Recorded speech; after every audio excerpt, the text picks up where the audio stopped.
गायब होती चीजें। नटखटपुर गांव बहुत ही शांत और प्यारा गांव था।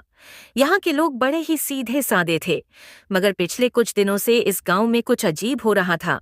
लोगों की चीजें रहस्यमय तरीके से गायब हो रही थीं। पहले रामू काका की चप्पलें गायब हुईं, फिर मुंशी जी की ऐनक, फिर बबलू की साइकिल का अगला पहिया। धीरे धीरे मामला बिगड़ने लगा। सबसे चौंकाने वाली घटना तब हुई जब गांव के प्रधान जी की मूंछें रातों रात गायब हो गईं। हाँ हाँ, सच में। सुबह जब उन्होंने दर्पण में देखा तो उनकी घनी काली मूंछें गायब थीं और वे किसी नवजात शिशु जैसे दिख रहे थे।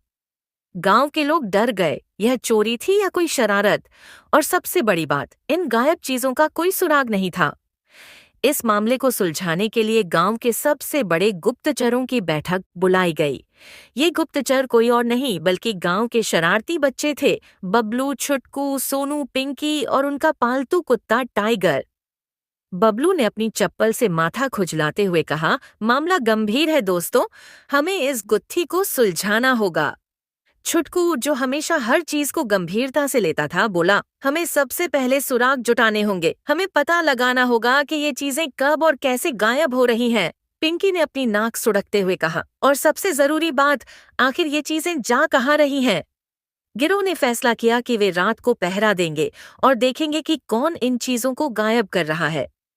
रात के 12 बजे बबलू और उसके दोस्त गांव के चौराहे पर छुपकर बैठे थे। चारों ओर सन्नाटा था, सिर्फ झिंगुरों की आवाज आ रही थी। अचानक एक परछाई दीवार पर सरकती नजर आई। देखो देखो, सोनू ने धीरे से फुसफुसाया। सभी की आंखें उस परछाई पर टिक गईं। परछाई धीरे धीरे गांव के चौपाल की ओर बढ़ रही थी, जहां एक पुराना टूटा हुआ घड़ा पड़ा था। कुछ ही पलों में घड़ा भी हवा में गायब हो गया। बबलू ने घबराकर छुटकू की बाजू पकड़ ली। भूत! ये तो भूत है। अरे डर मत, पहले पीछा करते हैं, पिंकी ने बहादुरी दिखाते हुए कहा। वे धीरे धीरे उस परछाई का पीछा करने लगे, मगर जैसे ही वे गांव के पुराने कुएं के पास पहुंचे, परछाई अचानक गायब हो गई। ये तो बहुत अजीब है, छुटकू ने कहा। ये परछाई इंसान की नहीं लग रही थी। बबलू ने अपनी टोपी सीधी करते हुए कहा, मुझे लगता है मामला और भी रहस्यमय है। हमें सबूत जुटाने होंगे। अगली सुबह गिरोह ने पूरे गांव में पूछताछ शुरू कर दी। रामू काका बोले, मेरी चप्पलें तो ऐसे गायब हुईं जैसे हवा में उड़ गईं। मुंशी जी ने अपनी ऐनक नाक पर चढ़ाते हुए कहा, मैंने अपनी ऐनक रात को मेज पर रखी थी और सुबह देखा तो गायब थी।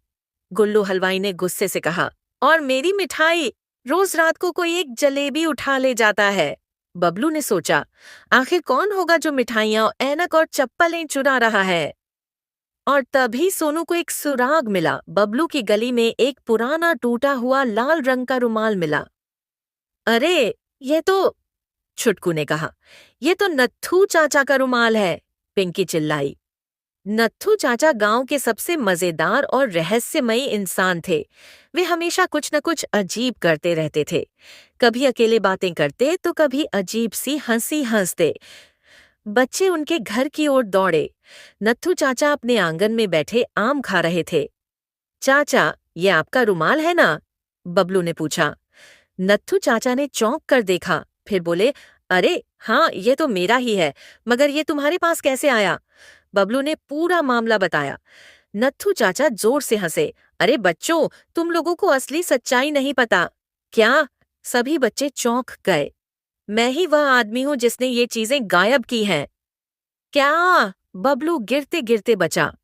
हाँ हाँ, नत्थू चाचा बोले, मगर इसका कारण बहुत मजेदार है। गांव के सभी बच्चे नत्थू चाचा को घूर रहे थे। बबलू तो ऐसा देख रहा था जैसे उसके हाथ कोई बहुत बड़ा अपराध ही लग गया हो। चाचा, आपने ऐसा क्यों किया? छुटकू ने चिल्लाते हुए पूछा।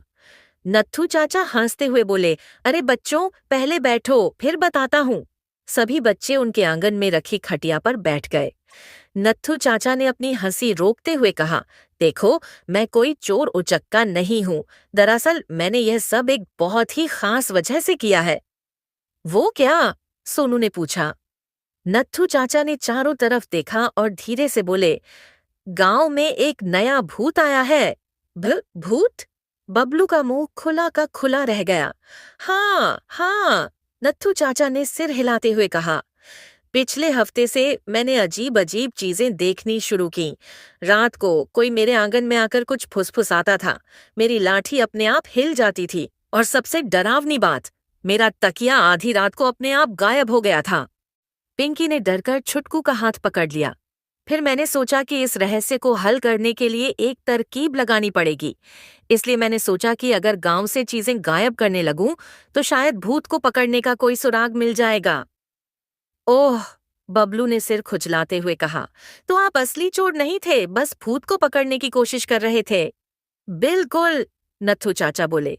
मैंने प्रधान जी की मूंछों के नकली बाल भी छिपा दिए, ताकि भूत अगर उन्हें चुराने आए तो मैं उसे रंगे हाथ पकड़ सकूं। अब बच्चों को यकीन हो गया कि मामला और भी गहरा है। हमें उस भूत का पता लगाना होगा, बबलू ने कहा। हाँ, और इस बार हम सही से तैयारी करेंगे, सोनू ने जोश में कहा। गिरोह ने योजना बनाई, वे रात को गांव के कुएं के पास छुपकर भूत का इंतजार करेंगे। रात को जब पूरा गांव सो गया, बबलू और उसके दोस्त कुएं के पास जा पहुंचे।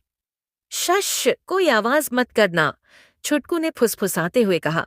सभी छिपकर बैठे थे। आधी रात के करीब अचानक एक अजीब सी सरसराहट सुनाई दी। क्या था वो? पिंकी ने घबराकर पूछा। सभी ने ध्यान से देखा।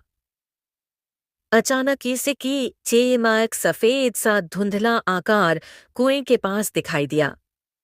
भः भूत, बबलू की आवाज यह आवाज कांपने लगी। सभी बच्चों की सांसें थम गईं। भूत धीरे धीरे आगे बढ़ रहा था। और तभी बचाओ! भूत लड़खड़ाकर गिर पड़ा। गिरोह तुरंत उसकी ओर दौड़ा। अरे, ये तो कोई आदमी है, छुटकू चिल्लाया। जब उन्होंने नजदीक जाकर देखा तो सब चौंक गए। अरे, ये तो मंगलू काका है, बबलू ने कहा। मंगलू काका गांव के सबसे मशहूर जादूगर थे, जो बच्चों को छोटी छोटी जादुई चालें सिखाते थे। आप यहाँ क्या कर रहे हैं? पिंकी ने पूछा। मंगलू काका ने धीरे से उठकर हंसते हुए कहा, अरे बच्चों, तुम लोगों ने मेरी पोल खोल दी। मंगलू काका ने कबूल किया कि वही सारी चीजें गायब कर रहे थे। लेकिन क्यों? बबलू ने पूछा। मंगलू काका ने मुस्कुराते हुए कहा, मैं अपने नए जादू के लिए एक खास प्रयोग कर रहा था। मैं देखना चाहता था कि क्या लोग बिना किसी चीज के भी खुश रह सकते हैं। क्या? छुटकू ने चौंक कर कहा। हाँ, मंगलू काका बोले, हमेशा लोग अपनी चीजों के पीछे भागते रहते हैं, नई चप्पलें, नई ऐनक, नई साइकिल, लेकिन जब उनकी चीजें गायब होती हैं तभी उन्हें उनकी असली कीमत समझ आती है। ओह, बबलू ने सिर हिलाते हुए कहा, तो आपने ये सब गांव वालों को सबक सिखाने के लिए किया? बिल्कुल, मंगलू काका बोले। अब देखो, प्रधान जी अपनी मूंछों के बिना भी खुश हैं। रामू काका ने नई चप्पल खरीद ली। मुंशी जी ने महसूस किया कि ऐनक के बिना भी वे थोड़ा बहुत देख सकते हैं। गिरोह को अब पूरी सच्चाई समझ आ गई थी। अगले दिन जब मंगलू काका ने सबको बताया कि उन्होंने यह सब क्यों किया, तो गांव वाले पहले तो गुस्सा हुए, फिर जोर जोर से हंसने लगे। प्रधान जी बोले, अरे मेरी मूंछें तो दोबारा उग ही जाएंगी, मगर ये सच है कि हमें कभी कभी अपनी चीजों की असली कीमत समझने के लिए उन्हें खोना पड़ता है। सबने मंगलू काका को माफ कर दिया और गांव में एक बड़ा जश्न मनाया गया। गिरोह को भी एक नया सबक मिल गया, कभी कभी जीवन में छोटी छोटी चीजें भी बहुत कीमती होती हैं। बबलू, छुटकू, पिंकी और सोनू ने नत्थू चाचा को गले लगाया। नत्थू चाचा बोले, चलो अगली बार हम और भी बड़े रहस्य को हल करेंगे। सब जोर जोर से हंसने लगे। गांव में फिर से शांति और खुशी लौट आई।